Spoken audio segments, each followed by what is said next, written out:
Hey, yeah, hope all is well. Yeah, it's people, right?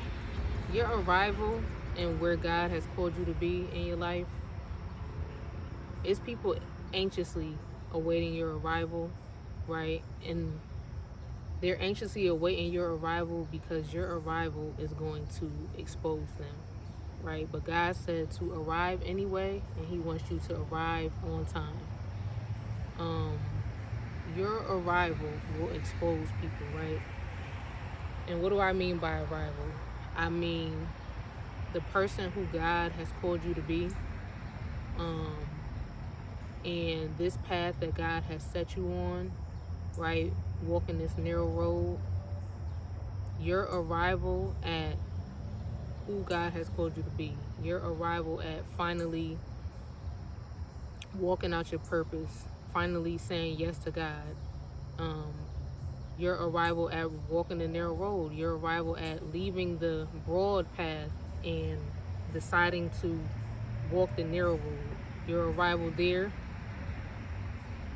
everything that God has called you to be, your arrival is going to expose the people around you, and they are anxiously awaiting your arrival. Right? I was in Matthew 2, and it talks about how when Jesus was born, the wise men came and basically they were saying how they seen Jesus' star and they knew that he was going to be born. And word got back to Herod, who was the king, and it said he asked around to the priests and the scribes where was Jesus to be born, right? And in one of the other translations, I believe the NIV, it says that he was troubled. It said all of Bethlehem and Herod the king was troubled when they found out that Jesus was born.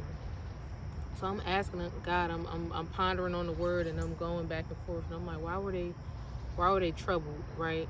Um, and then in another version, in the amplified version, um, it said that Herod anxiously, it used the word anxiously asked the scribes and the priests where was he to be born.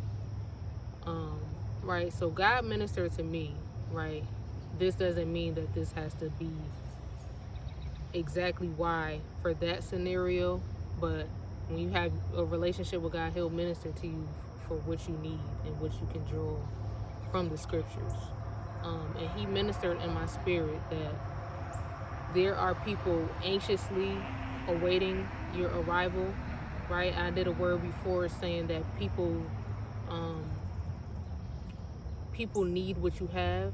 Yes, people need what you have, but it also can make them anxious as well. They know what you carry, but they're anxiously awaiting your birthing. Anxiously awaiting your birthing because sometimes what you carry and what you possess and what you hold can expose the people around you, right? Because you don't know, right, if, right, your arrival, meaning you being obedient to whatever it is that God called you to be obedient to, and you just walking the path set before you, your arrival to that exposes the people around you because you don't know the relationship that they may have with the Most High God and what the Most High has been telling them to do in their life, and you don't know if they're being obedient or not. So a lot of the times when people aren't obedient, right, and then they see somebody else being obedient to whatever it is that God called them to be obedient to, it exposes them and it exposes their disobedience, right? And you can insert whatever scenario for your specific situation or whatever resonates with you, but that's what God ministered to me when I read that scripture. Like, your arrival is going to expose the people around you, but you have they're anxiously awaiting your arrival, right? Because they can see a lot of the times when we have a relationship with the Most High God, and we are in constant communication and we're just building on that relationship with him, it shows in our countenance. It might show in our countenance first before anything else. Before we're blessed and before God blesses us, it's going to show in our countenance that work that we're doing, that is going to show that we're on our way. We haven't arrived yet, but we're on our way. Whatever we're doing, and that alone time that we're spending with God, and that time that we're spending in His Word, is going to show in our countenance, in our face, in our character, and how we move. It's going to show there first, and it's gonna show that we're on our way. We haven't arrived yet, but we're on our way, and people can see that. They can see that. Right? So that causes them to be anxious, right? They need what you have. They're excited for the arrival, but they can also be anxious at the same time because it's going to expose them, right? Because obedience is a hard thing. Obedience is a hard thing to do. In today's time in the world period, choosing God can be hard as well. Choosing God can be a hard thing to do in this sinful world. And it's getting more sinfuler day by day, if I could say that. That's a hard thing to do. So if you find that you are choosing God and you're saying yes to God, you don't look down on people, and you don't look, right, you don't deem yourself as holier than thou, but you understand, right, you know what's going on, and you know that it's a choice at the end of the day. But that's a hard thing to do. So when you're doing that and people can see that you're doing that, it's going to expose them, and maybe the lack thereof. But God said people are anxiously awaiting your arrival, right?